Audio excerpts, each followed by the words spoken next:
जय हिंद दोस्तों, स्वागत है आपका अपने YouTube channel paramilitary news Hindi में। और आप देख रहे हैं paramilitary news Hindi daily update, जहां हम बात करते हैं बीते 24 घंटे में केंद्र अर्धसैनिक बल और CAPF के महत्वपूर्ण खबरों का। चलिए आज की बड़ी खबर से शुरुआत करते हैं। और सबसे पहले सबसे बड़ी खबर जम्मू कश्मीर के बारामूला जिले से आ रही है।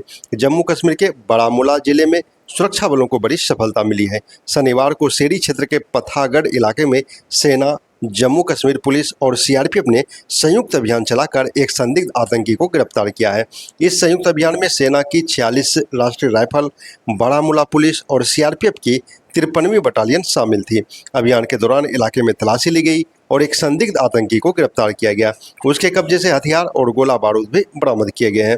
हालांकि अभी तक गिरफ्तार आतंकी की पहचान और बरामद हथियारों की संख्या तथा उनके प्रकार का आधिकारिक खुलासा नहीं किया गया है। सुरक्षा एजेंसियों अभी यह पता लगाने में जुटी है कि गिरफ्तार व्यक्ति कहां से आया था और उसका आतंकी गतिविधियों में किस तरह का संबंध रहा है।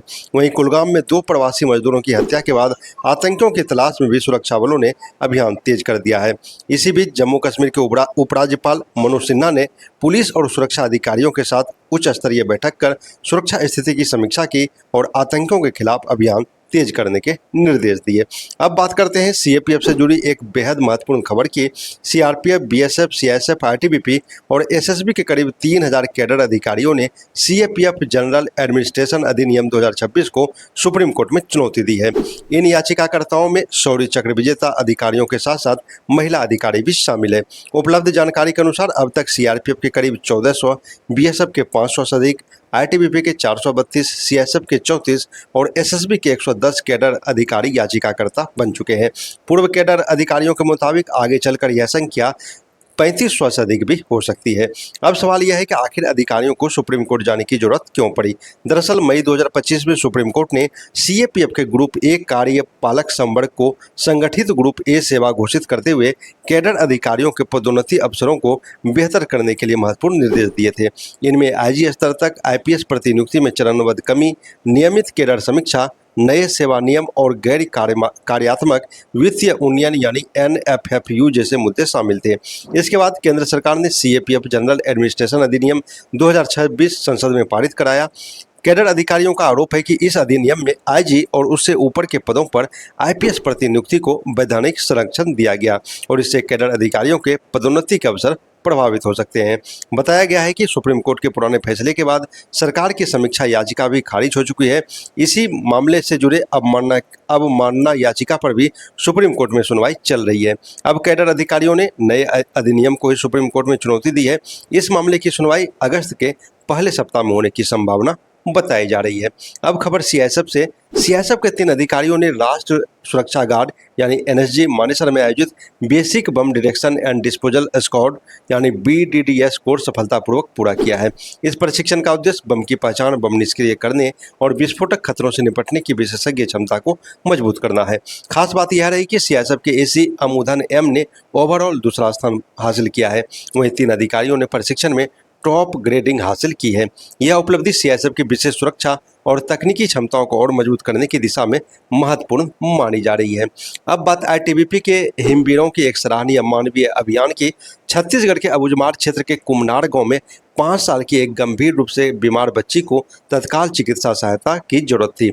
मौसम बेहद खराब था, भारी बारिश के कारण रास्ते में पुल भी टूट चुका था और करीब 70 से 100 मीटर का नाला पानी से भरा हुआ था।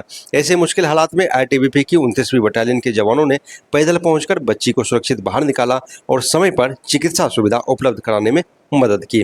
नक्सल प्रभावित क्षेत्रों में ITBP जवानों की यह मानवीय पहल स्थानीय लोगों के बीच सुरक्षा बलों के प्रति विश्वास को और मजबूत करती है।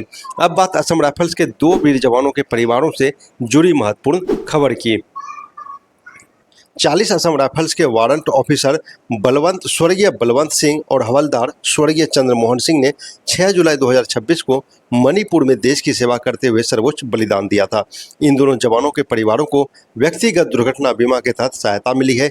17 जुलाई को SBI ने बीमा राशि सीधे नामांकित लाभार्थियों के खाते में जमा की।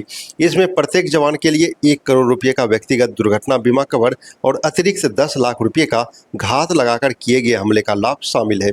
यानी प्रत्येक परिवार को कुल 1 करोड़ 10 लाख रुपये की बीमा सहायता मिली। असम राइफल्स ने एसबीआई की इस त्वरित सहयोग के लिए आभार व्यक्त किया और कहा कि शहीदों के परिवारों के कल्याण के लिए इस तरह का सहयोग महत्वपूर्ण है। देश के इन वीर जवानों को हमारी विनम्र श्रद्धांजलि। अब बात खेल के मैदान से अर्धसैनिक बल के लिए गौरव की खबर की। एसएसबी के हेड कांस्टेबल महिला के मंदाकिनी चानू भारतीय महिला बॉक्सिंग टीम के कोच के रूप में राष्ट्रमंडल खेल 2026 में भारतीय टीम का हिस्सा रहे। भारत की महिला मुक्केबाजों ने शानदार प्रदर्शन करते हुए 5 स्वर्ण और 1 रजत पदक जीतकर इतिहास रच दिया है, जबकि 75 एसएसबी के हेड कांस्टेबल के मंदाकिनी चानू का भारतीय महिला बॉक्सिंग टीम के साथ योगदान भी इस ऐतिहासिक सफलता का हिस्सा रहा। एसएसबी के महानिदेशक और सभी रैंक ने भारतीय खिलाड़ियों, कोच और सपोर्ट स्टाफ को इस शानदार उपलब्धि के लिए बधाई दी है। तो दोस्तों, ये थी केंद्र अर्धसैनिक बल से जुड़ी हुई महत्वपूर्ण खबरें। ऐसे ही अर्धसैनिक बलों और सुरक्षा बलों से जुड़ी महत्वपूर्ण खबरों के लिए पैरामिलिट्री न्यूज चैनल को सब्सक्राइब जरूर करें। वीडियो पसंद आया है तो लाइक और अपने साथी जवानों के साथ शेयर करना ना भूलें। जय हिंद।